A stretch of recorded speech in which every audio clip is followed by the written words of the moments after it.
ನನ್ನ ಜಮೀನಲ್ಲಿ ನಾನು ಕೆಲಸ ಮಾಡೋದ್ರಲ್ಲಿ ನನಗೆಂತ ಅವಮಾನ ಇದೆ?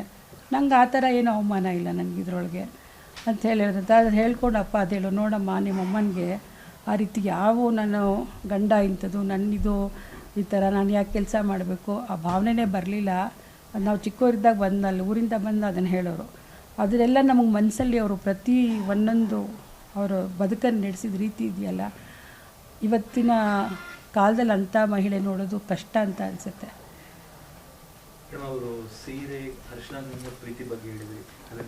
ಆಮೇಲೆ ನಿಮ್ಗೆ ಇನ್ನೊಂದು ಹೇಳಬೇಕು ಅಂದರೆ, ನಾವೆಲ್ಲ ಚಿಕ್ಕವರಿರ್ಬೇಕಾದ್ರೆ ಮನೆ ತುಂಬ ಜನ ಇದ್ದರು.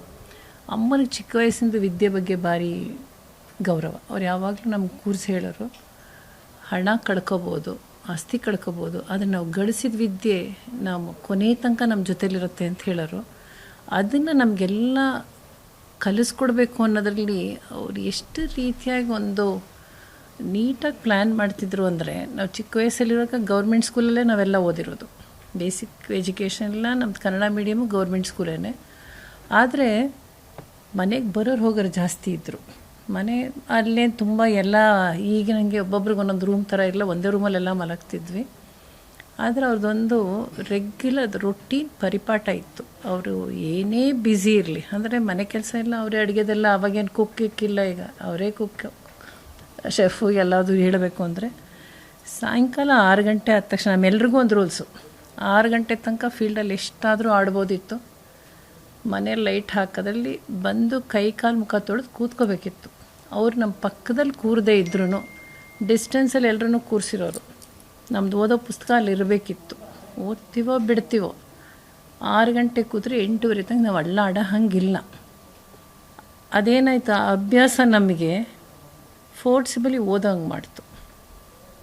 ಸೊ ನಮಗೆ ಅವರೊಂದು ಟೈಮ್ ಟೇಬಲ್ ಹಾಕ್ಕೊಟ್ಟಿದ್ದು. ಈಗ ನಮಗೇನಿದೆ ಅಂದರೆ ಒಬ್ಬೊಬ್ಬರೇ ಮಕ್ಳು ಇಟ್ಕೊಂಡಿರ್ತೀವಿ, ಅವ್ರ ವಿದ್ಯೆ ಬಗ್ಗೆ ತಲೆ ಕೆಡಿಸ್ಕೊಳ್ಳೋದಲ್ಲದೆ ಅವ್ರಿಗೂ ತಲೆ ಕೆಡಿಸ್ತಿದ್ವಿ ನಾವು. ಅದಲ್ಲ, ಡೇ 1ಇಂದಲೇ ನಾನು ಹೇಳ್ತಿರೋದು, ನಮಗೆ ಪ್ರೈಮರಿ ಎಜುಕೇಷನಿಂದಲೇ ಈ ಸಿಸ್ಟಮಲ್ಲಿ ತಂದ್ರಮ್ಮ ನಮ್ಮನ್ನು. ಆಮೇಲೆ ಅದಲ್ದಲೇ ಅವ್ರಿಗೆ ಪಾಠ ಕೂತು ಹೇಳ್ಕೊಡೋಕ್ಕಾಗದೇ ಇದ್ದಾಗ ಟ್ಯೂಷನ್ಗೆ ಕಳಿಸಿದ್ರೂ ನಾವು ಏನು ಕಲ್ತಿದ್ದೀವಿ ಬಿಡ್ತಿದ್ದೀವಿ ಅನ್ನೋದನ್ನು ಒಂದು ಸೂಪರ್ವೈಸ್ ಮಾಡೋರು. ಅದೇ ಕಾರಣಕ್ಕೆ ನಾವೆಲ್ಲರೂ, ನನಗೆ ಬಾಲಣ್ಣ ಈಗಲೂ ಹೇಳ್ತಾರೆ, ಬಾಲಣ್ಣ ನಮ್ಮ ದೊಡ್ಡಣ್ಣ ಇದ್ದಿದ್ದು ಹರದನಹಳ್ಳಿಲಿದ್ದಾಗ ಸ್ಕೂಲಿಂಗ್ ಅಲ್ಲೇ ಒಂದು ವರ್ಷನೋ 2 ವರ್ಷನೋ ಹೋಗಿದ್ದಾರೆ. ಅಲ್ಲಿ ನಿಮ್ಮ ಊರಲ್ಲಿ ಅಂದರೆ ತುಂಬದ ಕುಟುಂಬ, ಅಲ್ಲೂ ಸಹ ಅಮ್ಮ ಬಿಡದಲ್ಲೇ ಅರ್ಧ ಗಂಟೆ ಕೂರಿಸ್ಕೊಳ್ಳೋರಂತೆ. ಅವಾಗ ಸ್ಲೇಟು ಬಲ್ಪ ಈ ಥರ ಇಲ್ವಲ್ಲ, ಬರ್ಸೋರು. ಹಾಗೆ ನಮಗೆ ಬೇಸಿಕ್ ಎಜುಕೇಷನ್ನ ಒಂದು ವಿದ್ಯೆ ಬಗ್ಗೆ ನಮಗೆ ಒಂದು ಅದರದ್ದು ಇಂಪಾರ್ಟೆನ್ಸ್ ಹೇಳ್ಕೊಟ್ಟಿದ್ದಲ್ದಲೇ ಸ್ಟ್ರಾಂಗಾಗಿ ನಮಗೆ ಬುನಾದಿ ಹಾಕ್ಕೊಟ್ಟಂಥ ತಾಯಿಯವರು. ನೋಡಿ, ಅವರ ಆ ಕಾಲದಲ್ಲಿ ಎಲ್ಲೇ ಸೋದಿರ್ಬೋದು, ಈಗ ನಮ್ಮ ಮನೇಲಿ ಎಲ್ಲರೂ ವಿದ್ಯಾವಂತರೇ. ಅದಕ್ಕೆ ಕಾರಣ ನನ್ನ ತಾಯಿನೇ. ಏಕೆಂದರೆ ತಂದೆ ಪೂರ್ತಿ ಪರಿಪೂರ್ಣವಾಗಿ ಅವರು ರಾಜಕೀಯದಲ್ಲೇ ತೊಡಗಿಸ್ಕೊಂಡಿದ್ರಲ್ಲ. ನಾವು 6 ಜನ ಅಲ್ದಲೇ ನಮ್ಮ ಮನೇಲಿ ಇದ್ದು ವಿದ್ಯೆ ಕಲಿತು ಹೋದಂಥವ್ರು ತುಂಬ ಜನ ಇದ್ದಾರೆ. ಊರ ಕಡೆಯವರು ಅಲ್ಲಿದ್ದಾಗ PUC, ಯಾಕೆಂದರೆ ಊರ ಕಡೆಯಲ್ಲಿ ಹೈಸ್ಕೂಲ್ ಇರ್ತಿರ್ಲಿಲ್ಲ. ಈಗ ಬಿಡಿ ತುಂಬ ಸ್ಕೂಲ್ಗಳು ಆಗಿದ್ದಾವೆ. ಹೊಳೆನರಸೀಪುರ ಟೌನಿಗೆ ಬರಬೇಕಿತ್ತು ಹಳ್ಳಿ ಹುಡುಗರು.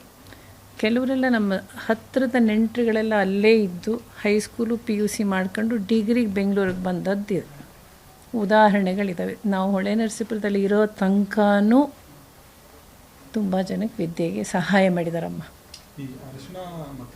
ಆಮೇಲೆ ಅವರಿಗೆ ಯಾವಾಗಲೂ ಇನ್ನೊಂದು ಏನಂದರೆ, ಅವರಿಗೆ ನಮಗೆ ಬುದ್ಧಿ ಬಂದಾಗಿಂದ ನೋಡಿದ್ದೀವಿ, ಅವ್ರಿಗೆ ತುಂಬ ಇಷ್ಟವಾದ್ದು ಅಂದರೆ ಮಲ್ಲಿಗೆ ಹೂವೊಂದು, ಸಂಪಿಗೆ ಒಂದೆರಡು ತುಂಬ ಇಷ್ಟಪಡೋರು ಅವರು. ಅವ್ರಿಗೆ ದಿನ ನಾವು ನೋಡ್ದಂಗೆ. ಆಮೇಲೆ ಅವ್ರಿಗೊಂದು ರೇಷ್ಮೆ ಸೀರೆ ಇಷ್ಟ. ಏನಕ್ಕೆ ಅಂದರೆ ಅದು ಹೊಳೆನರಸೀಪುರದಲ್ಲಿ ಹೆಚ್ಚಿನ ನಾವಿದ್ದಿದ್ದು ಬ್ರಾಹ್ಮಣರಿದ್ದ ಕಡೆಯಲ್ಲೇ ಅದು ನೋಡಿ ಅಭ್ಯಾಸ ಆಗಿ ಅವ್ರಿಗೆ ಅದೊಂದು ಮಡಿದೊಂದು ಮನಸ್ಸಿಗೆ ತುಂಬ ಇತ್ತು. ಯಾಕೆಂದರೆ ನಾವೆಲ್ಲ ಪ್ಯೂರ್ ವೆಜಿಟೇರಿಯನ್ನೇ ಹೆಣ್ಣು ಮಕ್ಕಳು ನಾನು ಹೇಳ್ತಿರೋದು. ಅವ್ರಿಗೆ ಅದು ಇದ್ದಿದ್ದರಿಂದ ಅವ್ರೇನು ಮಾಡೋರು, ಬೆಳಗ್ಗೆ ರೇಷ್ಮೆ ಸೀರೆ ಉಟ್ಟರೆ ತಲೆಗೆ ಅವರೊಂದು ಸ್ನಾನ ಆದ ತಕ್ಷಣ ತಲೆಯಲ್ಲಿ ಅವ್ರಿಗೊಂದು ಯಾವಾಗಲೂ ಹೂವು ಇರಲೇಬೇಕಿತ್ತು. ಸಾಯಂಕಾಲ ಆದರೂ ಮುಡಿಬೇಕಿತ್ತು ಅವರಿಗೆ. ಆಗಿಂದನೂ ಅವ್ರಿಗೆ ಹೂವು ಕುಂಕುಮ ಭಾರಿ ಇಂಪಾರ್ಟೆಂಟ್. ಯಾರು ಎಷ್ಟೇ ಏನೇ ಹೇಳಿದ್ರು ಅದ್ರ ಬಗ್ಗೆ ತುಂಬ ಗಮನ ಇಟ್ಕೊಳ್ತಿದ್ದಲ್ದಲೇ ಸಾಯಂಕಾಲ ಆದ ತಕ್ಷಣ ನಮ್ಗಳಿಗೂ ಅರಿಶಿನ ಕುಂಕುಮ ಇಟ್ಟೇ ಇಡೋರು. ಇಟ್ಕೋಬೇಕು, ಮೊದಲು ಮುಖ ತೊಳ್ಕೊಂಬನ್ನಿ ಅಂಥೇಳಿ ಅದ್ರ ಅಭ್ಯಾಸ ಇತ್ತು. ಆದರೆ ನಾವು ಚಿಕ್ಕರಿರುವಾಗ ನಮ್ಮ ತಂದೆ ಮೈಸೂರಿಗೆ ಹೋದರೆ ವಿಶೇಷವಾಗಿ ಗುರು ಸ್ವೀಟ್ಸ್ ಅಂತಿತ್ತು. ಅಮ್ಮನಿಗೆ ಮೈಸೂರು ಪಾಕ್ ಭಾರಿ ಇಷ್ಟ. ಅವಾಗೆಲ್ಲ ತುಂಬ ಕಡಿಮೆ ಈ ಸ್ವೀಟ್ ಮಾಡ್ತಿದ್ದ ಅಂಗಡಿ, ಅಲ್ಲಿದು ಪ್ಯೂರ್ ತುಪ್ಪ ಹಾಕಿ ಮಾಡೋರು ಅಂಥೇಳಿ ಕೆಲವು ಸರಿ ಕ್ಯೂನಲ್ಲಿ ನಿಂತು ತಂದಿದ್ದ ದಿನ ಇದೆ. ಅಪ್ಪ ಹೇಳೋರು, ಇವತ್ತು ರಶ್ ಇತ್ತು, ಕಾದು ತಂದಿದ್ದೀನಿ ಅಂಥೇಳಿ. ಮೈಸೂರಿಗೆ ಹೋದ್ರೆ ಮೈಸೂರು ಪಾಕು, ಮೈಸೂರದು ವೀಳ್ಯದೆಲೆ ಪ್ಲಸ್ ಮಲ್ಲಿಗೆ ಹೂವು ಇಲ್ಲದೆ ಬರ್ತಿರಲಿಲ್ಲ ಅಪ್ಪ ಯಾವಾಗಲೂ. ಅವ್ರು ಎಷ್ಟೇ ಬ್ಯುಸಿ ಇದ್ರೂ ಮನೆಗೆ ತಂದು ಅಮ್ಮಂಗೆ ಕೊಡೋರು. ಅಂಥ ಪ್ರೀತಿನ ಅವರು ಆಗಿಂದು ನಡೆಸ್ಕೊಂಬಂದಿರು ಎಷ್ಟೇ ಇದ್ರೂ. ಆದರೆ ಅಮ್ಮನಿಗೆ ಕೊನೆ ತನಕನೂ ಅಷ್ಟೇ, ಅವ್ರು ಹಾಸಿಗೆ ಮೇಲೆ ಇದ್ದಾಗ್ಲೂ ಸಾಯಂಕಾಲದ ಹೊತ್ತು ತಲೆ ಬಾಚಿ ಕ್ಲೀನಾಗಿ ಮುಖ ತೊಳೆದು ಹಣೆಗಿಟ್ಟು ಹೂವು ಮುಡ್ಕೊಂಡು ಪ್ರಾರ್ಥನೆ ಶುರು ಮಾಡೋರು. 2 ಟೈಮು ಹೇಳೋರು, ಬೆಳಗ್ಗೆ ಸಾಯಂಕಾಲ 2 ಟೈಮೂ ದೇವ್ರ ಪುಸ್ತಕಗಳು ಓದೋರು. ಕೊನೆ 3 ತಿಂಗಳು ಅವ್ರಿಗೆ ಮನಸ್ಸಿಗೆ ಬೇಜಾರಾಗಿ ಬಿಟ್ಟರೆ ಕಂಟಿನ್ಯೂಸ್ ಆಗಿ ಅವರು ಹೇಳದೇ ಇರೋ ದಿನವೇ ಇಲ್ಲ ಬಿಡಿ. ಊಟ ತಪ್ಪಿದ್ರು ಅದು ತಪ್ಪಿಸ್ತಿರ್ಲಿಲ್ಲ. ರಾಜಕಾರಣದಲ್ಲಿ ಆರೋಪಗಳು ಮಾಡ್ತಾ ಇದ್ರು, ಅಂಥ ಸಂದರ್ಭದಲ್ಲಿ ಅವರು ಯಾವ ರೀತಿ ಪ್ರಕ್ರಿಯೆ ಮಾಡ್ತಾರೆ? ಈಗ ದೊಡ್ಡವ್ರ ಮೇಲೆ, ದೇವೇಗೌಡರ ಮೇಲೆ ಆರೋಪ ಮಾಡ್ತಿದ್ರು, ಅಥವಾ ಮನೆ ಮೇಲೆ ಆರೋಪ ಮಾಡಿದಾಗ ಮನೆಗೆ ಬಂದಾಗ ಅವರು ಯಾವ ರೀತಿ ನಡ್ಕೊಳ್ತಿದ್ರು, ಅಥವಾ ಇದನ್ನ ಅರಗಿಸ್ಕೊಳ್ತಿದ್ರಾ, ಅಥವಾ ಇದನ್ನು ರಿಯಾಕ್ಟ್ ಮಾಡ್ತಿದ್ರಾ, ನಿಮ್ಮ ಜೊತೆ ಏನಾದರೂ ಮಾತಾಡ್ತಿದ್ರಾ? ಅಪ್ಪ ಸ್ವಲ್ಪ ರಾಜಕೀಯದ ಬಗ್ಗೆ ಅಷ್ಟು ಅಮ್ಮನ ಜೊತೆ ಅವ್ರು ನೋವನ್ನು ಹಂಚ್ಕೊಳ್ಳೋರು ಅನಿಸುತ್ತೆ. ಅಮ್ಮ ಧೈರ್ಯ ಹೇಳೋರು.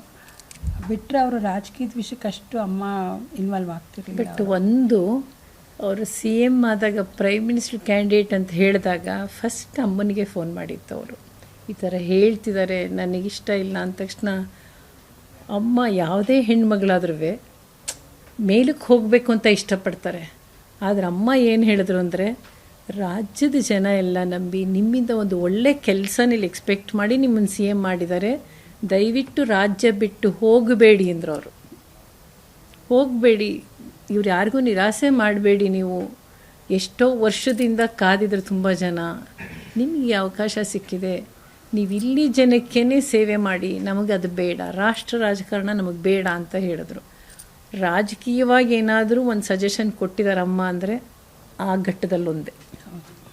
ಆದರೆ ನನ್ನ ತಂದೆದು ಎಷ್ಟು ದೊಡ್ಡತನ ಅಂದರೆ, ಆರ್ಡ್ರಲ್ಲೇ ಎಲ್ರಿಗೂ ಫೋನ್ ಮಾಡಿದ್ದಾರೆ. ವಿತೌಟ್ ಪರ್ಮಿಷನ್ ಅವರು ಅವತ್ತೇನು ಡಿಸಿಷನ್ ತಗೊಳ್ಳಿಲ್ಲ.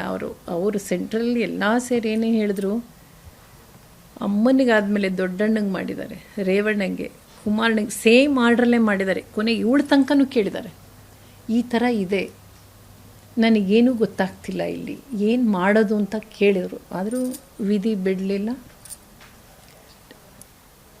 ಅದು ಒಂದು ಟೈಮಲ್ಲಿ ಅಮ್ಮಂದು ಕೇಳಿದ್ದುಂಟು, ಅಮ್ಮ ಇದೇ ರೀತಿ ಹೇಳಿದ್ದು.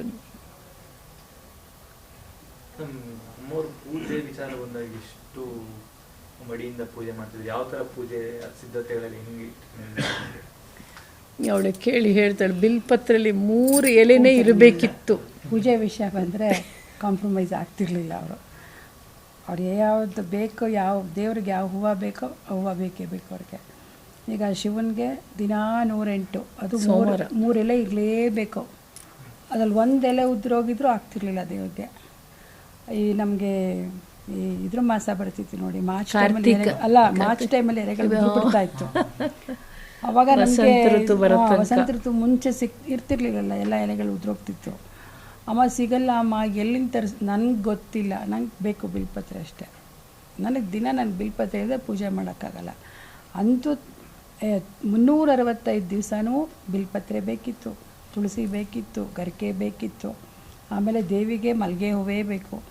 ಶುಕ್ರವಾರ ನೀವು ನಂಬ್ತೀರಾ ಇಲ್ವಾ, ಅವರು ರಾಜರಾಜೇಶ್ವರಿಗೆ ಮಲ್ಲಿಗೆ ಹಾರನೇ ತೊಗೊಂಡು ಹೋಗ್ಬೇಕು. ಅದು ಎಷ್ಟೇ ದುಡ್ಡಾಗಲಿ, ಎಷ್ಟೇ ಆಗಲಿ ಚೆನ್ನಾಗಿರೋದು ಬರಬೇಕು, ಮಲ್ಲಿಗೆ ಹಾರನೇ ಬೇಕು. ಅವರು ತಾಯಿ ನಮಗಿವತ್ತು ನಮ್ಮ ತಾಯಿ ಬದುಕಲ್ಲಿ ನಮಗೆ 2 ಇನ್ಸಿಡೆಂಟಲ್ಲೇ ಅವರ ಪೂಜಾ ಫಲದಿಂದಲೇ ಸರ್ವೈವ್ ಆದರೂ ಏನೋ ಗೊತ್ತಿಲ್ಲ. ನಮ್ಮಮ್ಮ ಅವರು ಈಶ್ವರನಲ್ಲಿ ತುಂಬ ಪರಮ ಭಕ್ತೆ, ಮತ್ತು ರಾಜರಾಜೇಶ್ವರಿನಲ್ಲಿ ಒಂದು ಅವರ ಬದುಕಿನ 2 ಸಂಕಷ್ಟನೂ ಕೂಡ ಆ ದೇವರೇ ಕಾಪಾಡ್ದ ಅನ್ನೋ ನಂಬಿಕೆ ನಮಗೂ ಆ ಟೈಮಲ್ಲಿ ಅವರು ಸರ್ವೈವ್ ಆಗಲ್ಲ ಅನ್ನೋ ಟೈಮಲ್ಲಿ ಅವರ ವೈದ್ಯಕೀಯವಾಗಿ ಕಷ್ಟ ಇತ್ತು. ಹೇಳಬೇಕಂದ್ರೆ ಕಷ್ಟ ಇತ್ತು. ಅದು ಎಲ್ಲ ಡಾಕ್ಟರ್ಸ್ ಇದರಿಂದ ಹೇಳಿಬಿಟ್ಟಿದ್ರು, ಉಳಿಯೋದು ಕಷ್ಟ ಇದೆ ಅಂತ. ಆದರೆ ದೈವದ ಸಂಕಲ್ಪನೋ ಏನೋ. ಬಟ್ ಅಥವಾ ಅವರು ಮಾಡಿದ ಪೂಜೆದು ಫಲ ಅವರ ಸ್ವಾಮೀಜಿ ಒಬ್ರು ಇದ್ರು ಹಿಂದಿನವರು, ಅವ್ರು ಫೋನ್ ಮಾಡಿ ಹೇಳಿದ್ರು ನಮ್ಮ ಮನೆಗೆ, ನೀವೆಲ್ಲ ಮನೇಲಿ ಅಂದ್ಕೊಂಡಿದ್ದೀರಾ ಅವ್ರು ಉಳಿಯಲ್ಲ ಅಂತ ಹೇಳಿಬಿಟ್ಟು, ಅವಳು ದೇವಿ ಮಗಳಿದ್ದಾಳೆ, ಖಂಡಿತ ನಿಮ್ಮ ಮನೆಗೆ ಬರ್ತಾಳೆ, ನಿಮ್ಮ ಮನೇಲಿ ಆತಂಕ ಬೇಡ, ಯಾರಿಗೂ ಆತಂಕ ಬೇಡ ನೀವು ಅಂತ ಹೇಳಿಬಿಟ್ಟು ಅವರು ಸ್ವಾಮೀಜಿಗಳು ಅವರು ಕಲ್ಕಟ್ಟಾದಲ್ಲಿದ್ದರು. ಆಮೇಲೆ ನಮ್ಮಮ್ಮ ಮನೆಗೆ ಬಂದಮೇಲೆ ಎಲ್ಲ ವಾಸಿ ಆದಮೇಲೆ ದೇವಸ್ಥಾನಕ್ಕೆ ಹೋದಾಗ ಒಂದೇ ಮಾತು ಹೇಳಿದ್ರು, ಚಿನ್ನಮ್ಮನವರೇ ನೀವು ಈ ರಾಜರಾಜೇಶ್ವರಿಯ ಮಗಳು,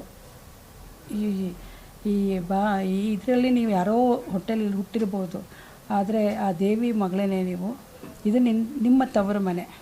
ಈ ತವ್ರ ಮನೆಗೆ ಬಂದರೆ ದೇವಸ್ಥಾನಕ್ಕೆ ಬಂದಾಗ ಒಂದು ಲೋಟ ನೀವು ಮಜ್ಜಿಗೆನೋ ಹಾಲು ಕುಡ್ದೇ ಹೋಗ್ಬೇಕು ತವ್ರ ಮನೆಯಿಂದ, ಹಂಗೆ ಹೋಗಬೇಡಿ ಅಮ್ಮ, ಹೋಗಬಾರ್ದಮ್ಮ ಅಂತ ಸ್ವಾಮೀಜಿ ಹೇಳೋರು. ಅವರಿರೋ